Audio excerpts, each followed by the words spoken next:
Thanks everyone for joining. I'm looking forward to chatting a little bit about adolescent depression and anxiety.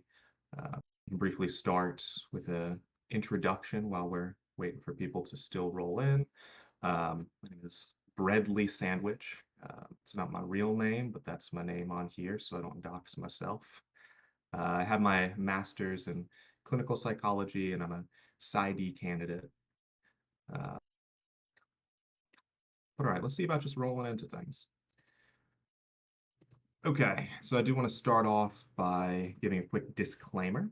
So this workshop is strictly for educational purposes only. The information provided is not intended to be any sort of substitute for professional advice, diagnosis, or treatment. If you are, how is that not your real name? If you are experiencing a crisis, please contact a licensed mental health professional or call 988 Suicide Hotline. This workshop only provides education on common signs, misconceptions, and resources to refer and seek out appropriate mental help. There's also a content warning. So we're chatting about depression and we're chatting about anxiety. All of your well-being is very important to me.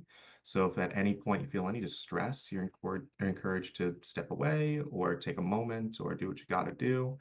Just wanted to mention that. More of an introduction, doctoral candidate from a Midwest university, master's clinical psychology, a couple thousand hours of experience working with a variety of demographics. I've worked in community mental health, worked in state hospitals, and I'm currently working in a forensic capacity at a clinic in California. So it's good to meet you all. But all right, so for today, the agenda looks pretty much like this. We're going to first talk a little bit about depression. We're going to break depression down into some common signs, misconceptions, maybe some resources and primary prevention. Then we're going to have a couple practice vignettes. So once we get to those, I'll encourage you all to type in the chat some of your thoughts. And yeah, then we'll do the same thing with anxiety, looking at common signs, misconceptions, resources, and primary prevention.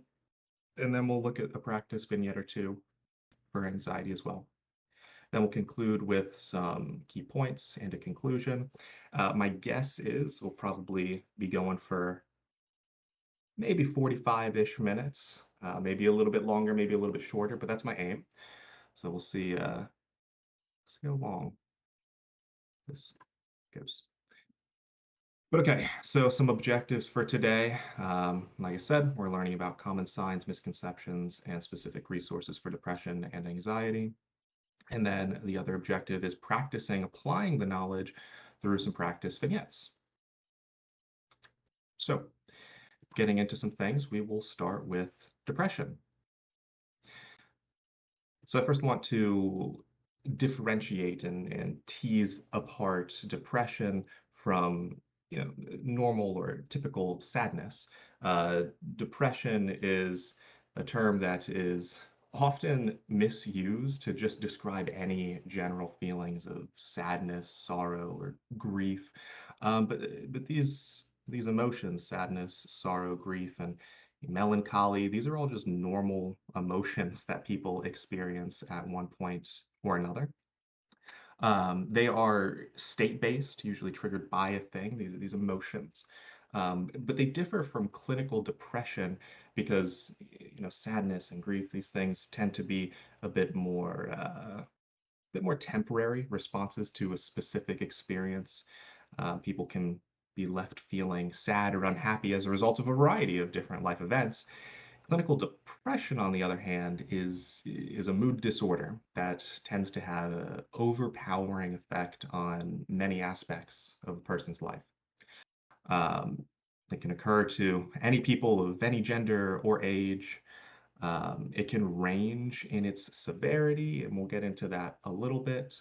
But just to be clear, it's a bit more extreme, a bit more intense than just a normal, typical sadness, which sadness is normal. That happens. Want to talk a little bit also about risk and prognostic factors for depression. And this all just comes straight from the DSM. But there are certain personality factors that increase a person's risk for developing a depressive disorder.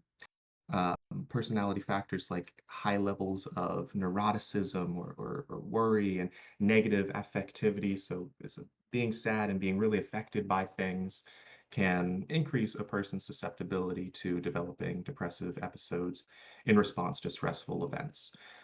So those personality factors can play a role in increasing a person's risk.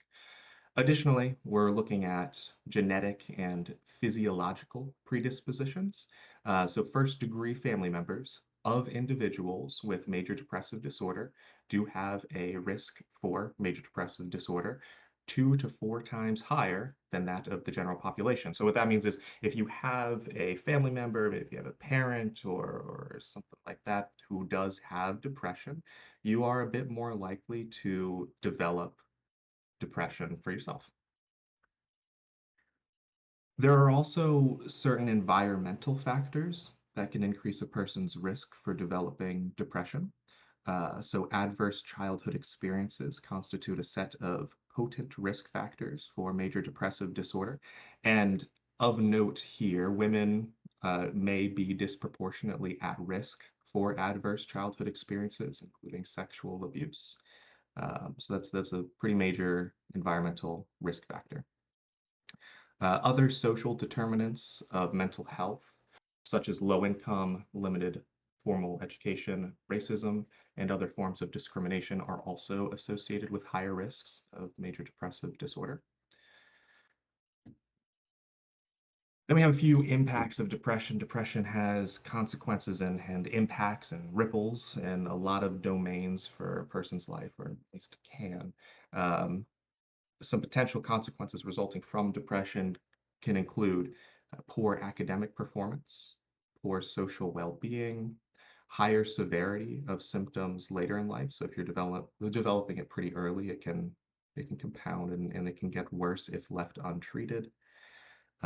Poor self-rated levels of social support. So even if they have social support, it might feel like they don't. Higher healthcare utilization, poorer self-perceived physical health, and work impairment later in life. Okay, a little bit of background on depression. Now getting into some of those common signs we talked about. So depression can include changes to mood, thoughts, behavior, and physical functioning. Unlike normal adolescent moods, and adolescents have a lot of moods, depression is a bit more severe and enduring and does interrupt the adolescent's ability to perform in school, their ability to relate to peers, and to engage in age-appropriate activities. So, what are some of these common signs? Well, we've got emotional changes that are common when we see adolescent people with depression.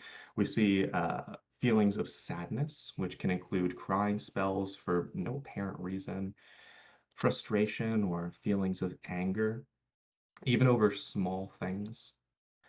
Might report feelings of hopelessness or just feeling empty, uh, irritable or annoyed, loss of interest or pleasure in usual activities. So maybe they used to enjoy something, but now they're reporting, I don't really enjoy this anymore, or they just don't have as much interest or pleasure in it. They might also lose interest or just have conflict with family members or friends when in the past maybe they did not. Some more emotional common signs include low self-esteem, feelings of worthlessness or guilt, fixation on past failures, or exaggerating self-blame or self-criticism. They may present with extreme sensitivity to rejection or failure and might feel the need for excessive reassurance. Might have some trouble thinking, concentrating, making decisions, and remembering things. Might also have an ongoing sense that life and the future are grim and bleak. Might also include frequent thoughts of death or dying or thoughts of suicide as well. Okay. There are also some behavioral changes that are associated with clinical levels of depression. With behavioral changes, we're talking about just excessive tiredness, loss of energy, might be sleeping too much or might be sleeping not enough. So changes in sleep patterns can be a sign of clinical depression. Can also include changes in appetite. So increasing the amount of eating or decreasing the amount of eating could be indicative of a depressive disorder. Might also include the use of alcohol or drugs, agitation or restlessness. So we're talking about pacing or hand wringing or just the inability to sit still. Slowed thinking, speaking, or slowed body movements could also be a common behavioral sign of depression.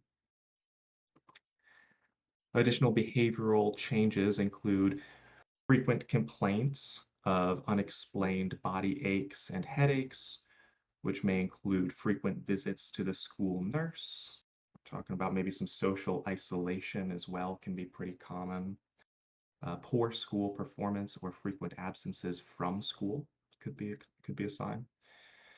Less attention to personal hygiene or appearance, angry outbursts, disruptive or risky behavior, or other acting out behaviors. And then also potentially some self-harm. So maybe some cutting or burning could be a sign of, of depression. And then obviously making a suicide plan or a suicide attempt could be a sign of depression. One thing to note here is the gender differences in presentation for adolescent depression. Um, as I note here, adolescent depression does present differently by gender. Uh, adolescent women tend to report sadness, guilt, and body dissatisfaction, while boys may exhibit more external or externalizing behaviors like anger, irritability, aggression, and risky behaviors. Um, they're also a little more likely to report lack of enjoyment in activities. They experience lower libido. Boys may report more trouble sleeping, fatigue, and agitation. And they may exhibit more conduct problems rather than um, where they may experience more conduct problems and potentially a greater tendency towards substances than females. So slight gender differences in presentation. But okay. So those were the common signs. Now we're getting into some misconceptions, some commonly held things that are false or untrue about depression. The first myth is that it's just a phase or it's just normal teenage moodiness. So that's a myth. The fact is, while mood swings are typical during adolescence due to hormonal changes, depression, on the other hand, is a serious medical condition that is persistent and significantly impacts a teen's daily functioning. Untreated depression can last for months or years, or it might even worsen over time, and could potentially disrupt some crucial developmental milestones. Another myth is that teenagers don't have anything to be depressed about. Why are you sad? You're not doing it. You don't have anything to be sad about. Well, the fact is, depression is a complex condition resulting from a mix of biological, psychological, and environmental factors, not just specific life circumstances. A teen can have a seemingly good life, good grades, friends, supportive family, all those things, and still be struggling internally due to pressures, trauma, or just chemical imbalances. Okay. And as I'm going through these, feel free to write in the chat if you've heard anyone say these, not calling anyone out, but if you've heard like maybe a parent or someone say any of these, like, feel free to chat about those. Um, okay, the next myth is depression is a sign of personal weakness. You're sad, you're weak. That is a horrible myth. Because depression is a legitimate mental health condition. Depression is not a character flaw or it's not a lack of willpower. And blaming the individual, saying it's just a sign of personal weakness, only adds to the stigma and prevents them from seeking help. So recognizing the need for help actually requires a lot of strength and courage to actually speak out and say that you're experiencing something.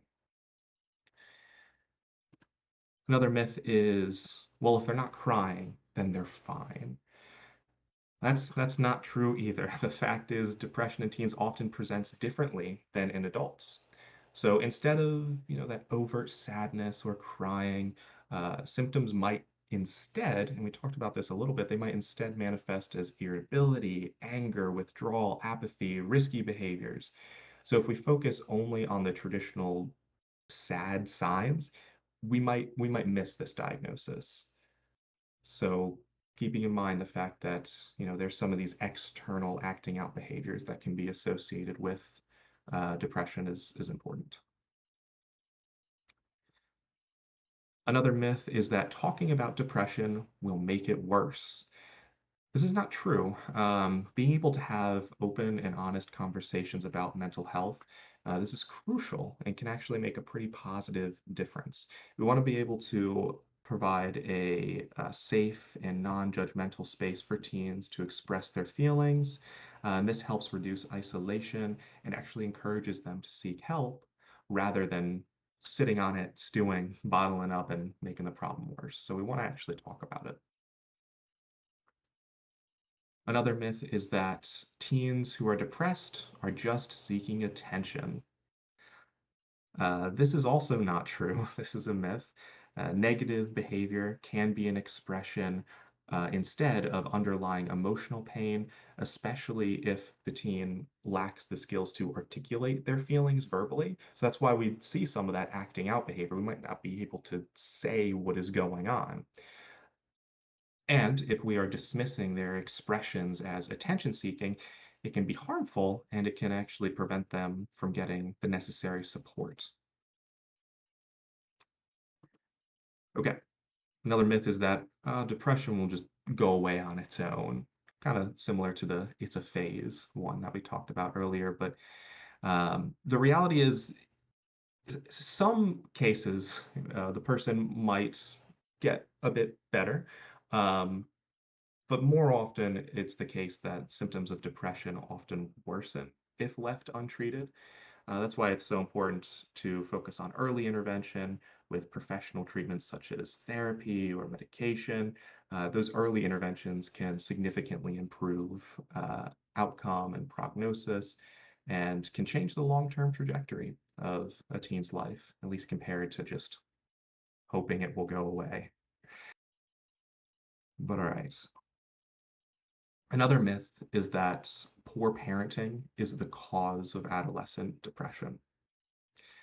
This is also not quite true. Um, what is true is that having a stable home environment is very important. Um, but kind of like we mentioned earlier, mental illness, it results from a very complex interplay between genetics, biological factors, psychological factors, and environmental factors. So it's not necessarily one single thing that we can blame for causing depression. Um, but what is important is being able to have that supportive approach in response to any symptoms that are observed. So being supportive is important, but it's not just one thing or the other that's the cause of depression. Okay. Another myth is that medication is the only treatment option. That's not necessarily true. The fact is, many teens respond well to psychotherapy, such as cognitive behavioral therapy alone, um, but medication is often used in combination with that therapy, and a lot of the times, the best outcomes are a combination of medication and talk therapy. But what is even more important is being able to rely on your own mental health provider to help you make that decision on an individual basis. So while the combination is good, talking with a mental health care provider or a psychiatrist about what exactly that looks like is an individual conversation to have with them. Okay, those were some of the major misconceptions. Briefly also want to touch on resources and primary prevention. I briefly mentioned this about early intervention being important, but that's sort of what this realm of primary prevention is. Primary prevention is being able to provide support to a person before they develop a diagnosis or before they experience a major depressive episode. So, um, one of those things, or a few of these strategies, can be implemented in various settings to help decrease the risk and try to address mental health concerns before they become an issue. And they can be implemented in schools, in the community, and at home as well. So, things at school that we can do that act as primary prevention. We can encourage participation in youth groups, in clubs, sports teams, and volunteer activities. By encouraging those, that does help build a sense of community, a sense of connection, and self-worth. So that's something that can sort of act as primary prevention, early intervention before it develops into a depression. Um, we also want to try to encourage healthy diet, regular sleep patterns, and physical activity because these things can help manage overall physical and mental well-being. Um, Specific interpersonal strategies that parents can implement include fostering open communication, modeling healthy coping mechanisms. So parents also not suppressing their emotions, being able to express emotions and actually work through them is very good to model. Validating adolescents' emotions, encouraging social connections, setting clear boundaries, and showing unconditional love and support are all some really good primary prevention, early intervention strategies. Okay, we talked a little bit about CBT, cognitive behavioral therapy. That is one of the main evidence-based interventions that has been shown to be effective for treating adolescent depression. We also have interpersonal therapy, which focuses on improving interpersonal relationships and social support networks. And those are all pretty crucial protective factors against depression. There's also some family systems therapy as well that can be helpful. Um, and what that looks like is integrating or bringing in caregivers into the treatment planning, um, using strategies like parental coaching and things like that have shown pretty good results in reducing depression and suicidal tendencies. So these are some of the there's other evidence-based interventions and orientations, but these are some of the three that I wanted to highlight here. Um, then we have some additional resources and primary prevention. This slide covers how to initiate that conversation with your adolescent. If you're noticing some of those common signs that we mentioned earlier, we want to be able to try to have that conversation. Like we mentioned earlier, being able to talk about the depression can help the depression. It does not make it worse, contrary to maybe some myths that are maintained.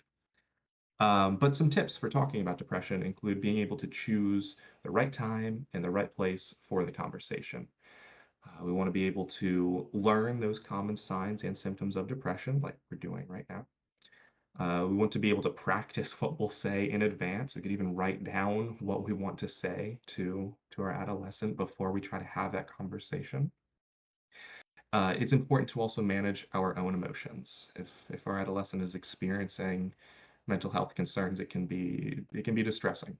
So we want to be able to use our coping skills and manage our own emotions. It's good for modeling and it's good to help having the conversation if you're not so elevated. Also being open-minded, non-judgmental. We also want to avoid quick fixes like, oh, have you tried this? We'll just do this. Have you tried not being sad? We want to try to avoid those quick fixes because it's not a quick fix. We want to express unconditional support and we want to make sure that we seek professional help when appropriate. Okay, excellent. Um, let's get into a vignette. But before we do, any thoughts, questions, concerns in the open chat? Make sure I didn't miss anything. Okay. I'm glad to see that mom is also listening in. I love that. Okay, let's get into the vignette. So this is the case of, where'd it go? This is the case of Alex. Um, so Alex, he used to be very outgoing. He used to be involved in sports, but over the past 2 months, he's become increasingly withdrawn, spending most evenings alone in his room. His grades, which were usually solid B's, have dropped, and teachers report that he seems checked out. At home, he is irritable, snapping at his parents over small things. He's been sleeping less, often staying up late on his phone and waking up just exhausted. When his mom asks if something is wrong, he insists that he's fine, and his dad wonders if it's just normal teen attitude. Recently, Alex skipped practice twice, telling his friends he doesn't care about anything anymore. His parents aren't sure if this is typical teenage moodiness or something more serious, and they aren't sure how to start the conversation without making things worse. So, as we're looking at this vignette, thinking about some of the common signs that we talked about earlier, who is able to identify, or if we can bring up the chat, what are some signs that we're seeing? Feel free to type them out in the chat. There's a few here that might indicate that this is something a bit beyond normal teenage moodiness. What are some things that are kind of standing out to you all?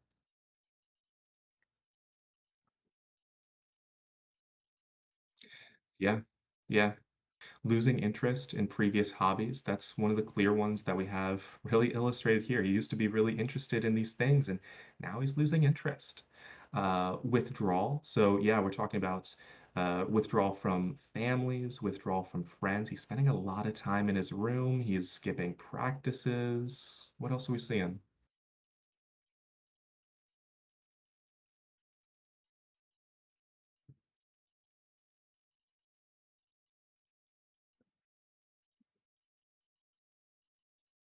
We're seeing some of those externalizing behaviors as well. Um, We've got some irritability and snapping at his parents over small things, which, if we're considering some of those misconceptions that we talked about earlier, this is something that could be easily misinterpreted as not depression. I mean, he's angry, he's irritable, he's snapping at people. He's not depressed. He's angry. This is what we're seeing. But no, that is actually a common sign of maybe something deeper. Um,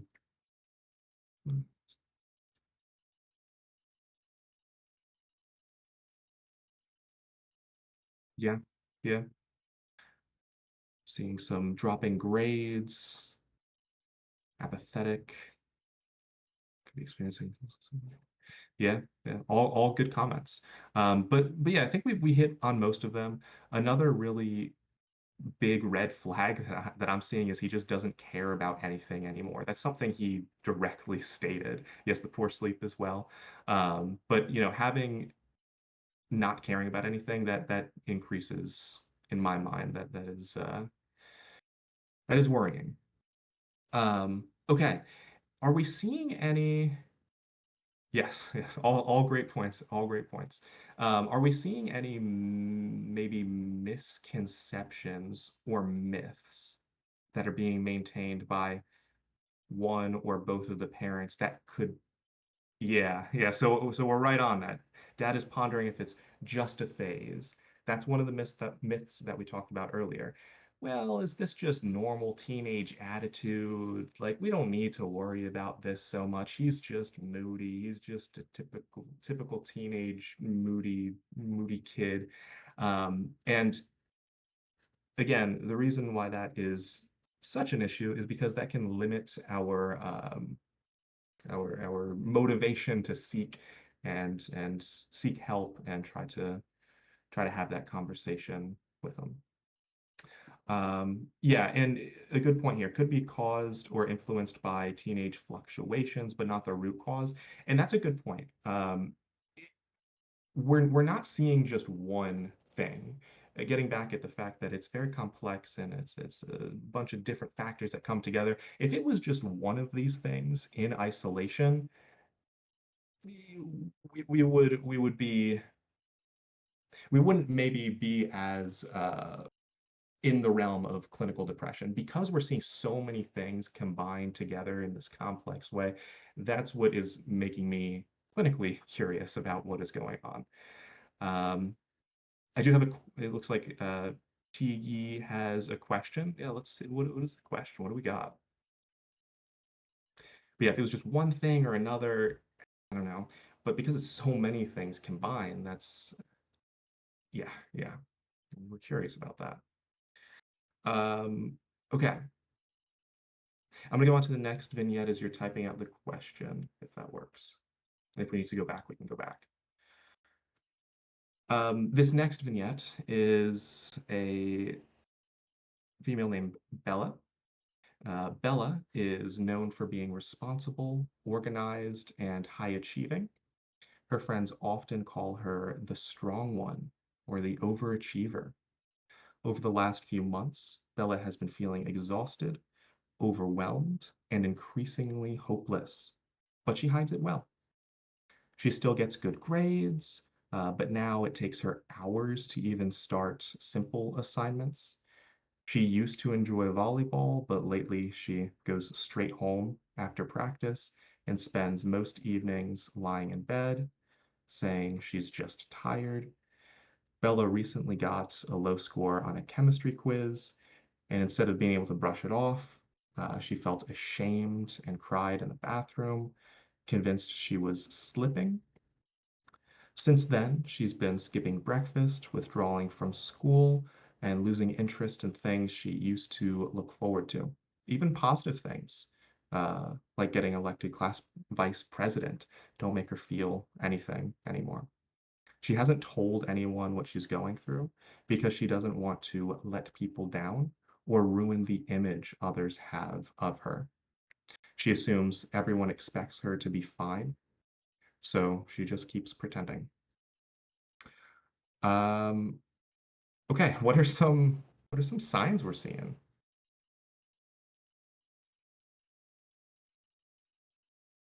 Yeah, anhedonia at the end with not feeling satisfaction with the VP election. Yeah, that's a big thing that she was able to do, and just not really feeling much of anything from that. That's a good one. Feeling tired. Yeah, I like that.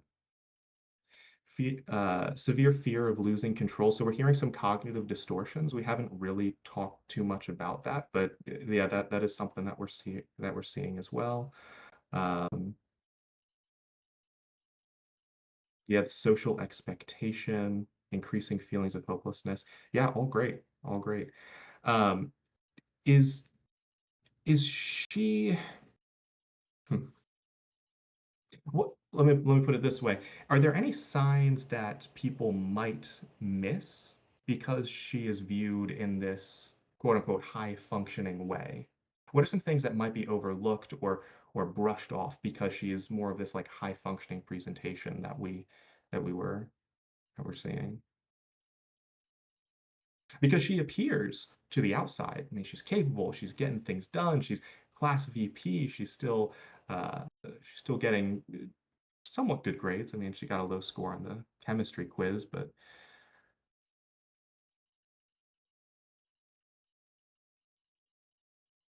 yeah, yeah,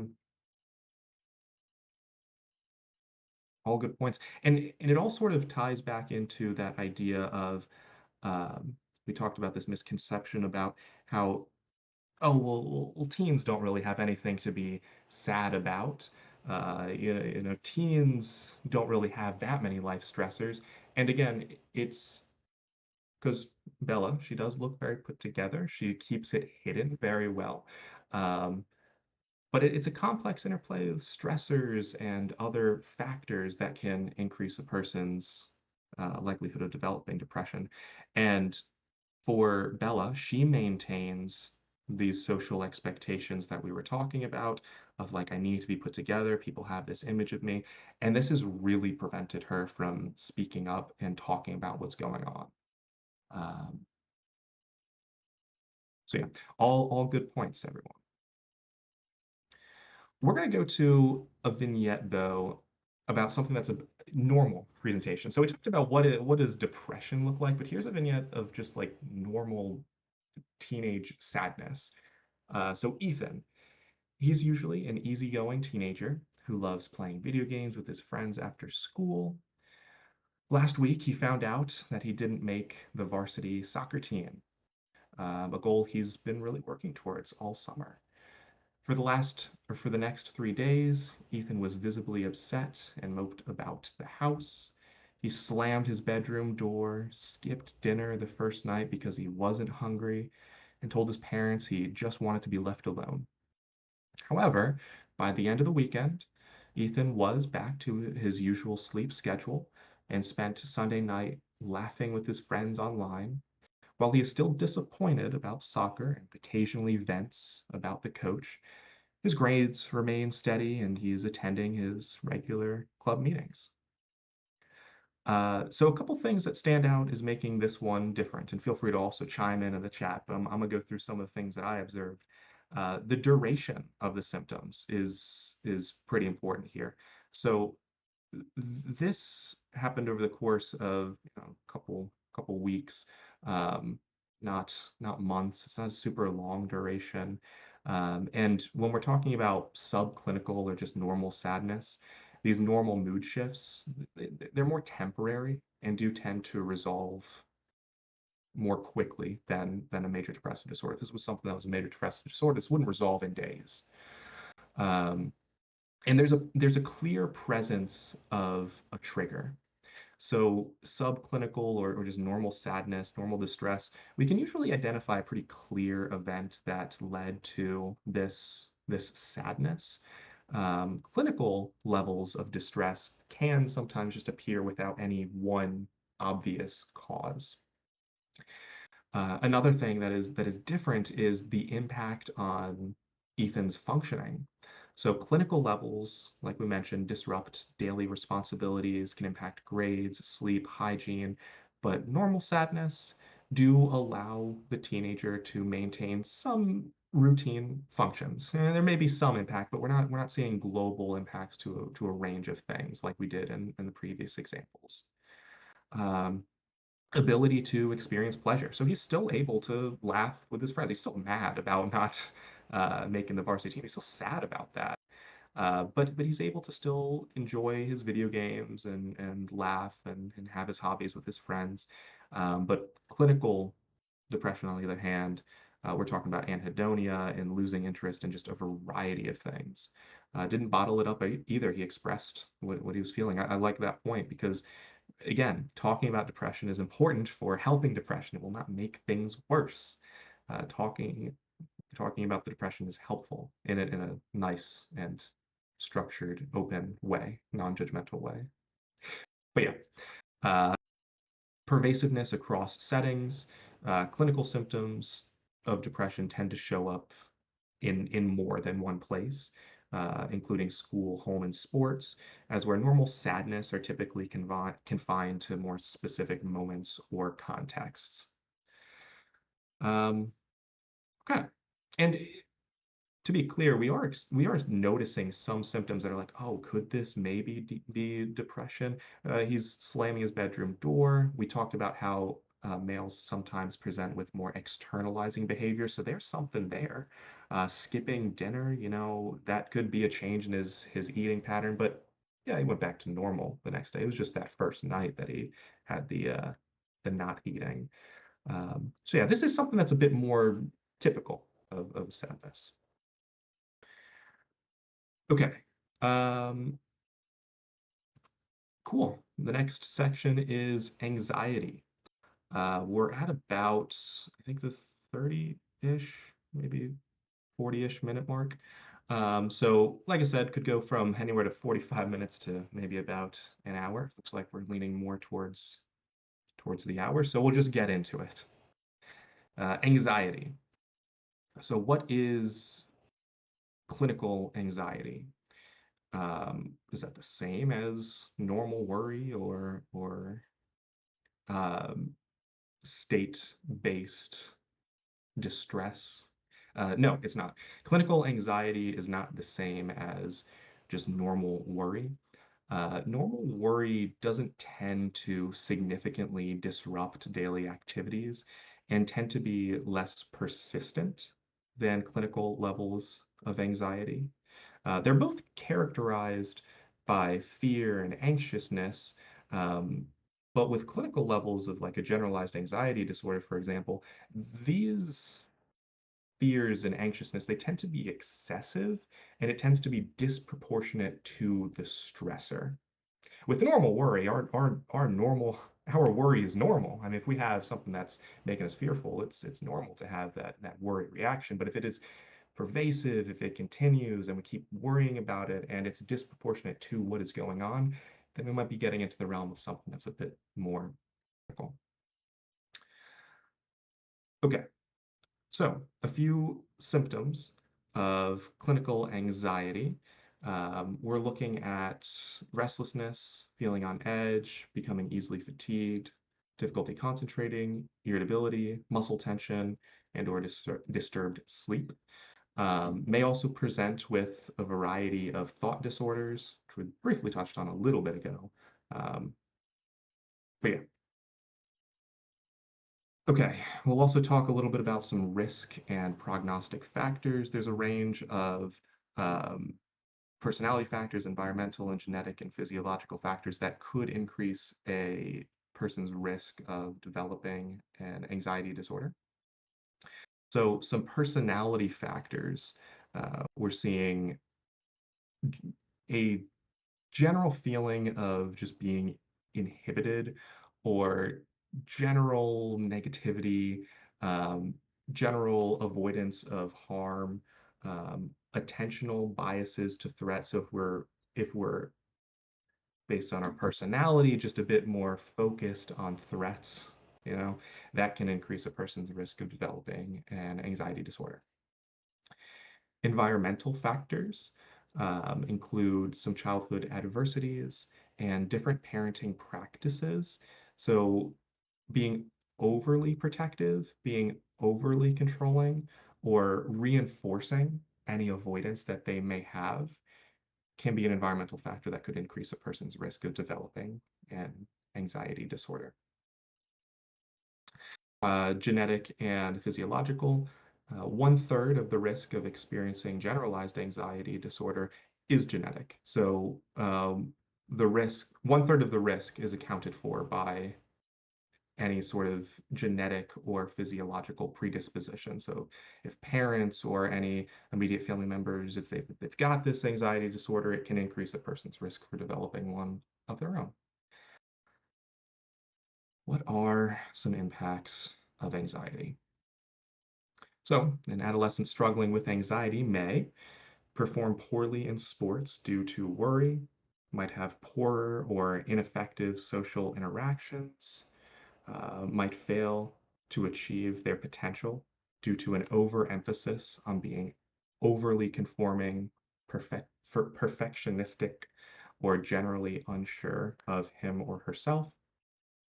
Might also have elevated cortisol stress levels, which can result in damage to blood vessels, increased blood pressure, risk of heart attacks or stroke, or an overall depletion of the body's energy stores. If we're always worried and we're always elevated all the time, it can increase risk of heart conditions later in life and can just make you feel exhausted. If you're always worried about things, it can lead to exhaustion. Um, all right, some more common signs. We talked about them a little bit earlier, but some common signs of an adolescent anxiety disorder. Um, these can manifest across a range of domains. They're often intense, prolonged, and disruptive to daily life, more than just normal teenage worries. Normal teenage worries can impact a person's life, but not in the way that a clinical depression or a clinical anxiety might. And it's also important to note that symptoms of anxiety will present differently from person to person as well. Okay, so we've got some physical signs of a clinical anxiety. We might experience some gastrointestinal issues. So, frequent stomach aches, nausea, or other digestive problems are actually pretty common with clinical levels of anxiety. Headaches and muscle tension. So, chronic headaches, just general aches in the body, muscle tension. If we're always on edge, always worried, there might be some of that tension. And some jitters as well can be typical physical responses to chronic stress. With clinical levels of anxiety, we also see the sleep disturbances. So, difficulty falling asleep, staying asleep, frequent nightmares, or fatigue, even after sufficient sleep, can be some physical signs of anxiety. Some additional physical signs include physiological responses. So they might present with rapid heartbeats, chest pains, sweating, trembling or shaking, shortness of breath, dizziness, especially during a panic attack. If they're actually having a panic attack, then you'll see a lot of these. Um, Clinical levels of anxiety can also result in difficulties concentrating. So just worrying all the time can take up so much mental energy that the teen might struggle to focus on homework, might struggle to have conversations or perform other tasks, and can impact academic potential. If they're always worried about things, it could be hard for them to really actualize and make themselves reach their fullest potential. Emotional signs. So, some emotional signs we're talking about obviously excessive worry. So, persistent and uncontrollable worry about everyday routine things such as school performance, future events, and the safety of family members. These are some things that they might just excessively worry about. Might also be some irritability and mood swings. Teens may lash out, be easily agitated, or have a short temper rather than appearing overtly sad or worryful or um, hopeless or any of those things that you'd associate with normal worry. Could also involve a sense of impending doom. That's another one of those cognitive distortions, just having this constant feeling of being on edge or keyed up, or just this vague sense that something terrible is about to happen. That can be an emotional sign of anxiety. Some additional emotional signs include extreme self consciousness, so heightened sensitivity to criticism and an intense fear of embarrassment or negative judgment by others.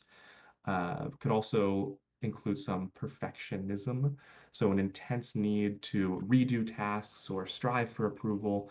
Um, this can be linked to fear of making mistakes or being criticized. Some behavioral signs might include avoidance behaviors.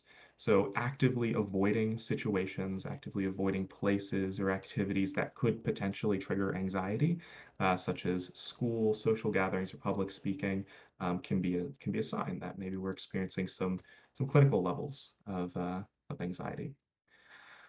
We can also see some withdrawal, so a noticeable drop in social interactions or isolation from friends and family can be a sign. Reassurance seeking, so repeatedly asking for validation or confirmation that everything will be okay, that could be a sign as well. Some more behavioral signs, so just refusal to go to school or decline in performance, skipping school or having grades drop, not due to a lack of effort, but because of maybe an inability to concentrate or overwhelming fear related to the school environment or just their performance could be a sign.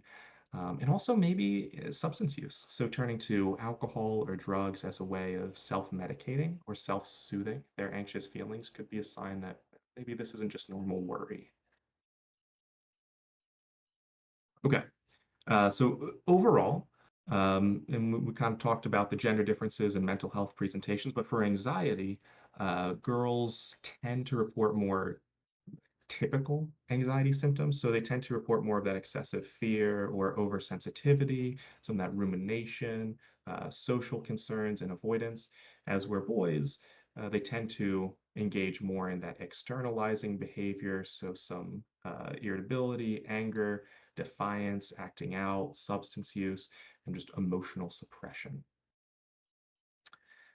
Okay, some misconceptions. And again, as we're going through these, feel free to type in the chat if you've heard someone say one of these things, or if a parent has even said it to you at one point. Um, yeah, yeah. But again, one common myth is that, oh, it's just a phase or normal teenage stress, normal teenage worry. That's not necessarily true. While some levels of worry is a normal part of life, and teens do have unique stressors, so school pressure and social dynamics. Anxiety disorders involve more of a persistent, overwhelming worry that significantly interferes with daily functioning. Untreated anxiety does not just go away on its own, and it can worsen over time if not treated, which can lead to additional issues like depression or substance abuse. Another myth is that, oh, well, teenagers are just being dramatic or they're just seeking attention. That's also not true. Anxiety is a real and serious mental health condition, not a ploy for attention. The resulting behavior, which can include irritability, defiance, physical symptoms, or avoidance of social situations, are expressions of emotional pain or it can be an expression of just a difficulty being able to articulate their feelings, and they should be taken seriously. Another myth is, well, anxiety is just a sign of personal weakness. Why don't you just not worry about that thing? Just let it go.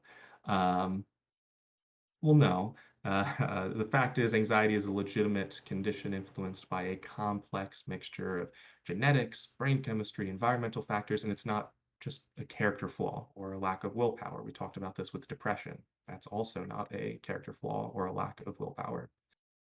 Seeking help is a sign of strength and courage, not weakness. All right, another myth is that teens with good grades and many friends, they don't have anything to be anxious about. That's not true. Anxiety can affect anyone, regardless of their academic success, social status, or how good their life appears.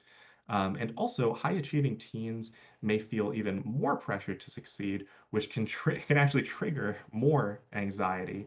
Um, and they may try to hide their struggles because they don't feel like they should have anything to be anxious about. They should present as high functioning, high achieving. We saw that with the vignette with Bella, how she was trying to suppress and hide her depression.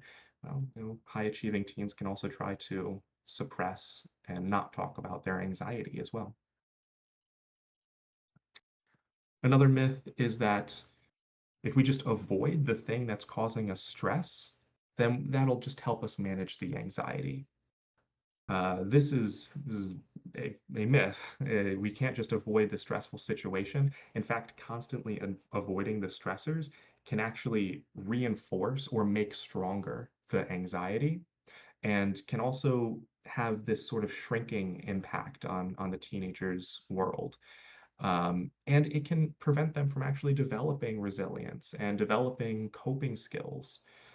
So effective treatments such as cognitive behavioral therapy often involve this sort of gradual exposure to the feared situation, but in a safe environment to teach them how to manage the fear response. If we're just avoiding the stressor all the time, we'll never have that opportunity to really build that resilience and to learn how to handle it. Another myth is that talking about anxiety will make it worse.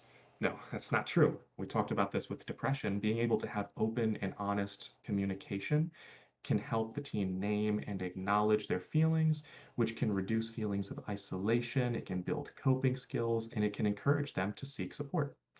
Bottling up emotions or avoiding the topic can and do make things worse. Another myth is that, well, only adults can get anxiety disorders. Teenagers can't get anxiety disorders. That's not true. Anxiety disorders are the most common mental health problems in children and adolescents, with a significant percentage of teens meeting the criteria for a diagnosable condition. Half of all lifetime mental illnesses begin by age 14. So there, this idea that only adults can get any sort of mental health issue is not quite true. When again, half of all lifetime mental illnesses begin by age 14, so they tend to begin a little earlier. Okay. Another misconception is that medication is always needed to treat anxiety. The fact is, many teens can successfully manage or overcome anxiety with psychotherapy alone. However, medication is a very important tool that can be used in moderate to severe cases or when therapy alone hasn't been effective. But medication is not the only option. And we talked a little bit about this with depression. A lot of the times, a combination can be a bit more helpful when we've got the talk therapy and medication. But again, this is a decision that's made on an individual basis and talking with your specific mental health care provider. But it's not necessarily just one or the other. Okay, some resources and primary prevention. For anxiety, for adolescent anxiety, we want to focus on building resilience. We want to focus on fostering supportive environments, and being able to equip young people with healthy coping skills before severe anxiety develops. So being able to encourage strong, positive relationships between adolescents and supportive adults can act as a very powerful buffer against stress and anxiety. This involves fostering an environment where the adolescent feels comfortable discussing their feelings and challenges without judgment. Um, it can also be helpful to try and promote positive physical activity, a balanced diet, adequate sleep, adequate hydration are also foundational to physical and mental health, and can help allow you the ability to better manage stress and anxiety if you're feeling physically well. Physical and mental health are pretty linked, so being able to take care of yourself physically can help with taking care of yourself mentally. We also want to maybe encourage participation in extracurricular activities, sports, and youth groups. We talked about this with depression, but those types of things can help build social connections and a sense of purpose, which are protective factors against anxiety. And also training teachers and parents to recognize signs of anxiety and know how to connect students with appropriate resources can facilitate early support. Uh, so we want to be able to identify these things before they become an issue. It's a really effective way to primarily prevent these things from getting worse. Okay, these are some similar tips for having that conversation with a teen if you are noticing some of these common symptoms. These are very similar to the depression tips as well, but we want to be able to choose the right time and the right place for the conversation. It's important to be able to learn some of the common signs and symptoms of anxiety. We want to avoid instant problem solving, kind of like with the depression as well. We want to start the conversation with observations, not accusations. So you're depressed, you need to fix this, and not that. We don't want to do, oh, you need to do better. You need to. It's more of, hey, I've been noticing that you've been on edge recently. Like, what's going on? Can we chat about this? A bit more of observations. I noticed this. I noticed this. Let's chat. Validating their feelings. Wow, I understand that that's causing a lot of worry for you. That makes sense. And then being able to seek professional help when appropriate. Cool. So there are several evidence-based interventions shown to be effective for treating adolescent anxiety. These include cognitive behavioral therapy, interpersonal therapy, and some of my favorite, we've got mindfulness and relaxation training. I like the mindfulness and relaxation training because the adolescent can learn to practice skills like deep breathing, progressive muscle relaxations, meditation, and different grounding techniques to learn how to actually turn down the anxiety. We're actually doing something to address the anxiety and activate our body's natural relaxation response by doing this deep breathing, by doing these progressive muscle relaxations. We're doing something about it. Okay, cool. Let's jump into some vignettes. So we've got Charlie. Charlie has always been a high achiever, striving to meet her own and others' expectations. Lately, she's been feeling tense most of the time, worrying about grades, friendships, and her future. She avoids situations where she might make mistakes. She hesitates to participate in class and often seeks reassurance from teachers and friends. At home, Charlie has some trouble sleeping and becomes easily irritable, snapping at family members over small issues. Despite her outward success, she reports feeling on edge constantly and finds it difficult to relax. Her parents notice that she overthinks even minor setbacks and often imagines worst case scenarios. Charlie's tendency towards perfectionism and sensitivity to criticism may make her more susceptible to anxiety.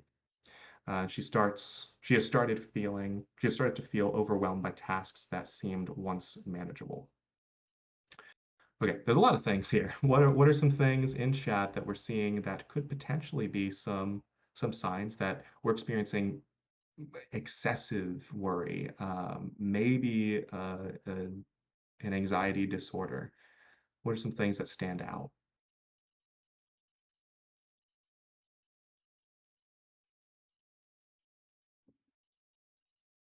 One thing that immediately stands out to me is the um, sort of global impact that we're seeing on a variety of domains. So we're talking about worrying about grades, friendship, future. We're generally worried about a lot of things. Um, yeah, I'm seeing comments about expectations and yeah, she's a high achiever, which can be something that can increase a person's risk for developing an anxiety disorder if they're just always striving to meet their expectations, the expectations of others. Those can be some things that might be some signs of clinical levels of anxiety. She is reporting constantly being on edge, consistently finding it difficult to relax. Her parents are even noticing that she's becoming dysregulated by even minor setbacks and worrying about the worst case scenario. That's another cognitive distortion. She seems to be catastrophizing a lot. Okay. Any other thoughts before I move on to the next vignette?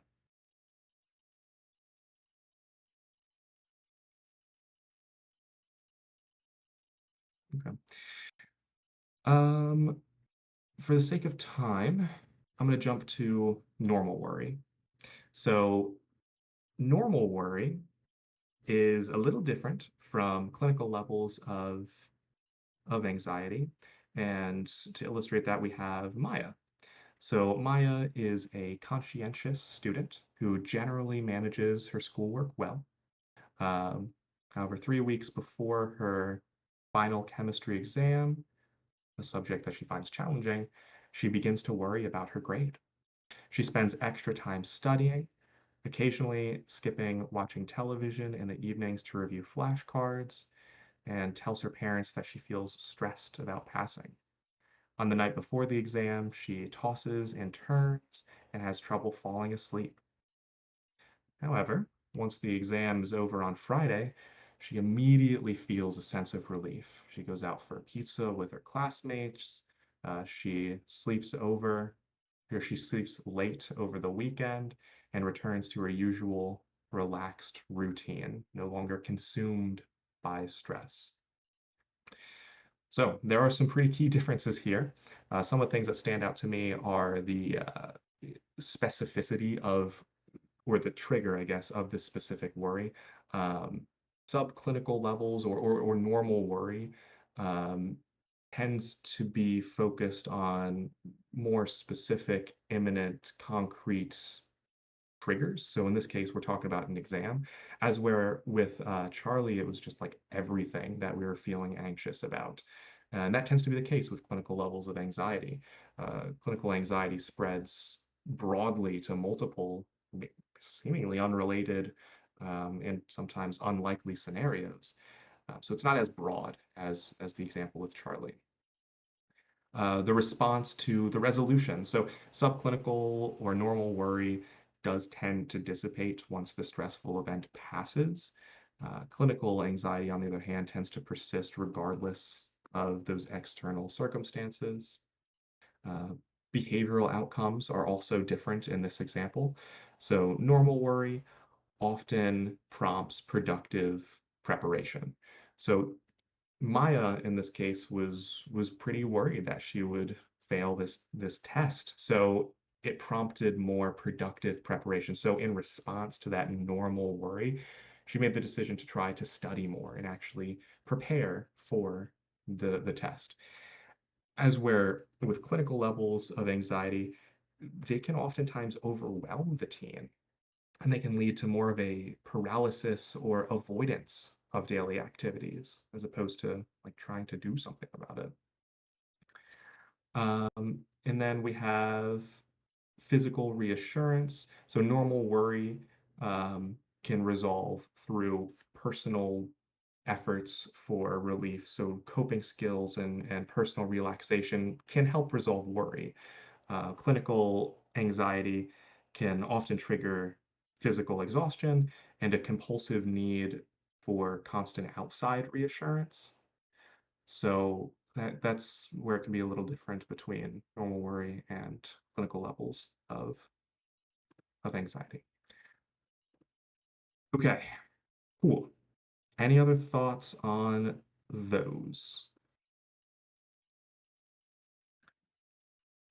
I think from here we transition into conclusion and key points. So, some key points. Depression, reviewing some of what we talked about with depression. The key points with depression is that it often involves social withdrawal, low motivation, fatigue, sleep changes, appetite changes, decline in school performance. Those are some really common signs. Some of the common misconceptions that I wanted to highlight here in this recap are that talking about depression makes it worse. That's not true. Open conversation can help reduce stigma and actually increase safety. Another misconception I wanted to highlight in this recap is that depression looks the same in all teens. That's also not necessarily true. Boys do tend to show some of that more externalizing behavior, so some irritability, maybe some anger, as where girls tend to express more of that stereotypical sadness or depressive symptoms. Um, Also, some key resources. We've got CBT, IPT, and family-based therapies as good interventions. Um, School support teams, pediatricians are also crucial for primary prevention of depression. And then also NIMH and APA have good parent resources as well. Anxiety. Some common signs that I wanted to highlight are excessive worry, restlessness, irritability, thought distortions. We've got fatigue, muscle tensions, sleep difficulty, avoidance of feared situations. Some misconceptions are anxiety symptoms look the same in everyone. That's not true. They do vary pretty widely. We've got a range of different bodily, mental, and behavioral presentations that can vary from person to person. Another myth is that avoidance helps. That's not true. Avoidance actually makes the anxiety stronger over time. Some resources, we've got CBT with exposure-based strategies implemented in there. Mindfulness and coping skills training are good resources. School counseling and trusted adult supports are also crucial resources for early detection and prevention. Some general or shared uh, factors or points between both of them. Some shared early warning signs are that they both sort of involve this withdrawal, or they can both involve this irritability or changes in sleep. Both of them can involve some pretty sudden mood shifts or just a shift from a previous way of being to this new presentation. So a shift is pretty common with both of them. Declines in daily functioning.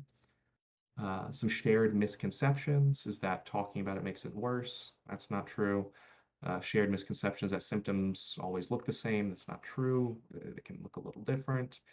Shared misconception is that teens will outgrow it. That's not true. If we don't address it, it can actually get worse over time. Some shared evidence-based supports are family involvement, which can help improve outcomes. School and community supports can strengthen safety, and early intervention does save lives. So we want to be able to detect things early.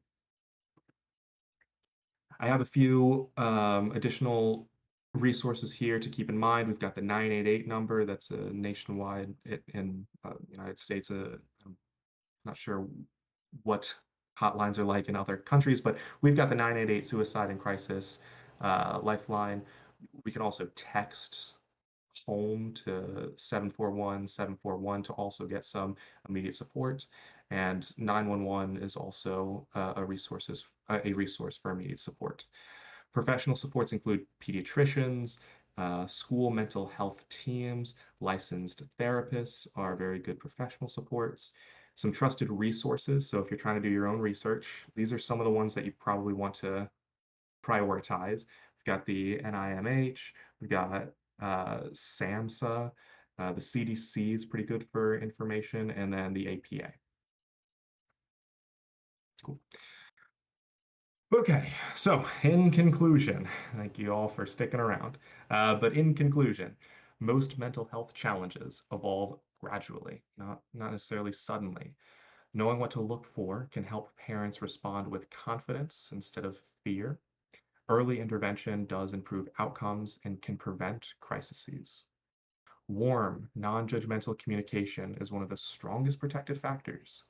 Teens who feel emotionally supported are more likely to seek help. Parents can buffer stress, strengthen resilience, and reduce suicide risk by being able to have this non-judgmental and supportive atmosphere about them.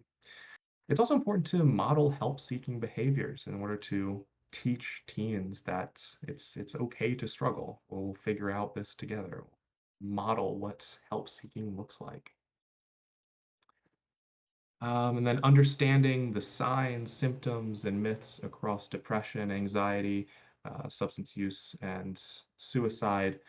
My larger presentation covers substance use and suicide, but I don't think we'd be able to cover all that today, so we're not. But depression and anxiety can strengthen early detection and empowers parents with a bit more confidence to be able to address these concerns.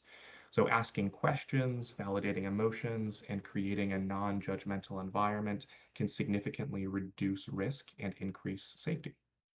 No teen is necessarily immune to mental health concerns. Mental health challenges can affect high-achieving teens, socially engaged teens, and even teens with supportive homes. It can happen to anyone.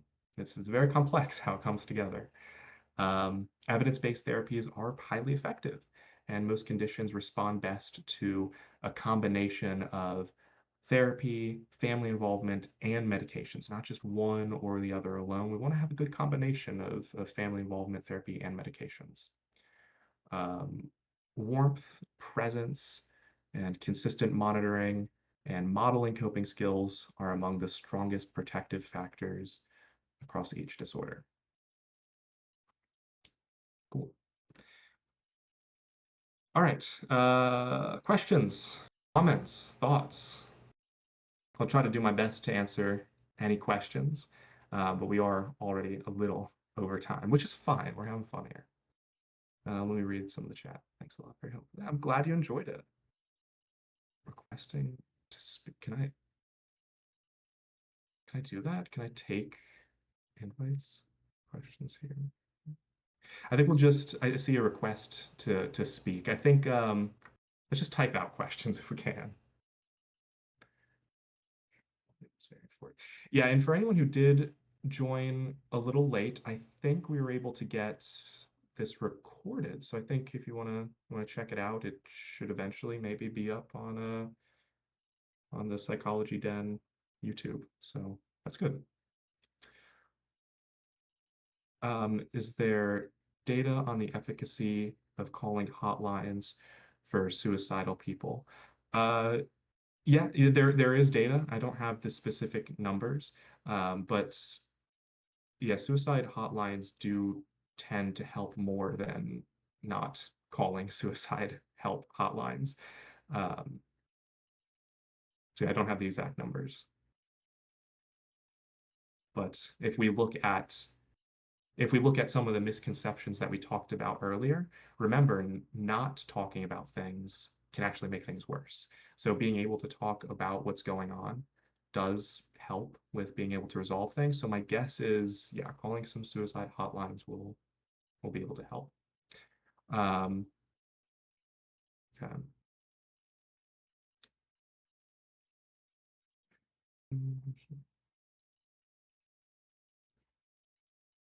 I'm seeing some more general questions.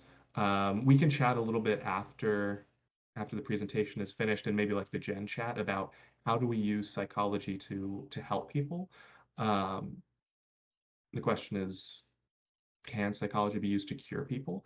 And psychology is really helpful for addressing symptoms of mental health concerns. And yeah, I mean, it only decreases. Well, yeah. So it'll help address symptoms. Um, yeah, we'll chat a little bit more about the concept of curing, I think. Um, cool. All right. If there are any other questions, we can chat a little bit in Gen Chat. But in that case, I've got some additional resources, some books and things, some YouTube videos, some other podcasts and other resources for parents. And I've got references and references and references. For days, I've got references.